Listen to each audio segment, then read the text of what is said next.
我哋咧就提早咗通知我所有客戶，我哋光榮結業。由我哋最高嘅3000條包咧，而家開始咧跌到千零條啦。產量要減，工序唔減，早上嘅麵包工場仍然重複上演爭分奪秒與時間鬥快嘅呢一幕。呢邊一車車方包推入爐，嗰邊一車車方包推出爐。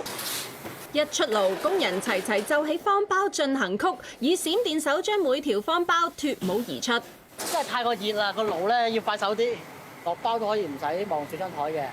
一識做咗咧就冇乜點樣即係辣到啦，因為啲殼好熱嘅一殼，就唔到咧就好易辣到，全部都係痕㗎。呢度啦，呢度啦，呢度啦，呢度都有喎呢條，辣到埋架車度咯。熱氣騰騰，金光閃閃，長達17寸嘅方包條條列陣，不過仍然未進入最佳賞味階段。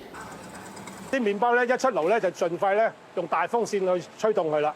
如果唔係啲濕氣鎖咗裏邊咧，就好容易發毛噶啦。每個工序都十分講究，甚至乎吹毛求疵，因為即使一個小小嘅失誤，都足以影響麵包嘅質素。全行啲自己老闆生產商都講，麵包梗係你number one啦咁。嗱，掹開已經咁樣見絲啦，靚嘅方包就係咁啦。加乳化劑同直枝係做唔到呢個效果嘅。想我老爺鬧你好易嘅啫，佢平時唔鬧人嘅，你一拎個麵包咁咧，佢就會鬧你噶啦。因為條麵包打直拎咧，咪扁咗咯。麵包我哋通常一定要咁打橫拎嘅，麵包有彈力噶嘛，鬆翻佢嗰條麵包咪鬆軟翻咯，就唔會扁晒。可惜少少嘅執着，敵唔過大環境嘅轉變，跨越半世紀，跨過疫情，偏偏跨唔過面前一個難關。曾經係全港第2大麵包工場，57年嘅老字號8月底畫上句號。主要係舊年年中到而家1年內係嚴重缺乏員工，啲流失咗咧係完全請唔翻人。疫情我睇到捱過咪得咯咁，而家係1年內係冇人嚟見工。年青人個教育水平高咗，個個讀完大學，佢唔會選擇做呢啲行業，冇人做學徒。我哋大嘅生產製作，大部分機器化嘅，嗰個需要個技術已經響咗我哋嗰啲機器嗰度，所以佢哋其實真係冇乜嘢好學嘅。小嘅麵包店咧，我教你做手工麵包咁，佢哋期望好似日本人咁、台灣人咁做個麵包小店。呢張60年代電影劇照，見到梁醒波踩單車送麵包，鐵盒上嘅名字同麵包工場嘅名字不謀而合，係巧合又好，真實採用工場名字都好，已經無從證實，只可以證明工場歷史悠久。1966年，第一代老闆由西環一間麵包店做起，後嚟引入機器，開工場做英式麵包，對方包仲有自己一套見解。白麵包梗係要隔夜食先好啦，因為新鮮麵包出爐咧，個水分係相當高，所以咧你細路個胃嚟咧個消化唔係咁容易嘅。第一代老闆姜勝和做到95歲先退休，由兒子同媳婦接棒。上年年尾，姜老先生103歲高壽離世，點知一離開半年，麵包工場便要離場。同我爸爸相處咗幾十年，我係知佢一個好明白事理嘅人。同埋一個好包容嘅人，所以我知道佢係會尊重我嘅決定。似乎輕描淡寫、雲淡風輕，不過工場始終係爸爸一生一世嘅心血，就算應該放低，偏偏無法放低。太多感觸啦，完全唔係唔捨得。有一個感情喺度，大家好似離別咁咯。呢個唔係話啊，結束咗盤生意啊，冇錢賺啊，完全唔係呢啲，係好似搭飛機送一個親人去移民咁，唔知點解就會咁噶啦。呢一日，老闆娘更加要親口向客戶致謝，與其講答謝，倒不如講一個再見嘅預告更加適合。Irene， 點啊？我對馬心齊好嘛？多謝，忐忑咧。好多謝你啦，唔好咁眼淺啦。好啦，真係眼淺啦。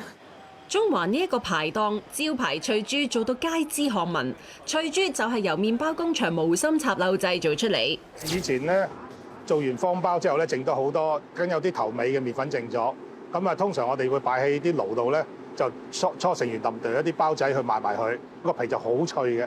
你朝唔做嘅時候個反應係點啊？晴天霹靂，係我唔會講嘅，我就覺得大難臨頭。我冇諗過香香會唔做嘅，所以我會寫出嚟。由於麵包已經不是香香供應啦，可能咧同你哋想象中嘅味道有些出入㗎，希望見諒咯。真係會咁寫啊？會，點解會特登寫封 thank you 卡俾阿姜太嘅？因為值得咯。即係你好通，你 WhatsApp 寫都冇用㗎，因為我哋上一代嘅人係中意書寫嘅，因為咧書信來往嘅紅顏係比任何嘢更值得保留。我睇到係好感動嘅，因為佢講到我哋嘅交情係40年啦，嗰種叫緣分，係啦。一個個細細嘅麵團嚟個華麗變身，成為又香又圓嘅脆珠，脆卜卜、醬卜卜，連師傅自己都覺得唯獨是我不可取替。自己嘅咧出嚟即係新鮮啦，應該係好食嘅。感情啊嘛，有感情。自己親手做啊嘛。係啊。呢啲包都係你嘅成就感嚟㗎。都好安慰下咯。好安慰啊！係。點解可惜都唔做？係。工場一個作戰嘅就有幾十人，結業對得住自己，但係對唔住一班出生入死嘅伙計，難於啟齒，唯有以筆代勞。唔知點同佢哋講，不如寫封信啦。咁拿住部手機就起稿啦。咁啊，只係用咗10分鐘，我就寫一封家書俾佢哋。就咁樣。我明白老闆嘅，寫信咧易過開口嘅，唔知點樣同我哋講，但係你自己睇咗之後咧，你會感受到嘅。我都有喊過出嚟，我接受唔到，即係我唔會諗過佢會真係會結業咯。由一開始未接觸過，到而家好熟練咁樣，開頭嗰啲片段都歷歷在目嘅。呢度個老細係好好對我哋員工，佢會照顧到我哋工作、家庭都照顧埋，真係會咁做啊！係咪未聽過你嘅心聲啊？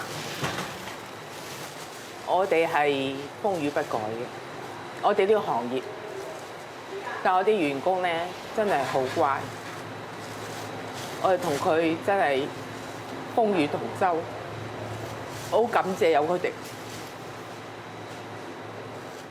結業嘅日子正在倒數，不過麵包仍然繼續每日新鮮製造，直到最後工場畫上句號。希望大家腦海留住麵包嘅最好味道。係啊，你見我而家嗰啖都唔使吞住啊，原來嗒下嗒下，喺口裏邊都有味道喎。不過就快我自己都食唔到啊。呢個係事實，我哋要接受事實。呢個味道只係留喺大家回憶之中。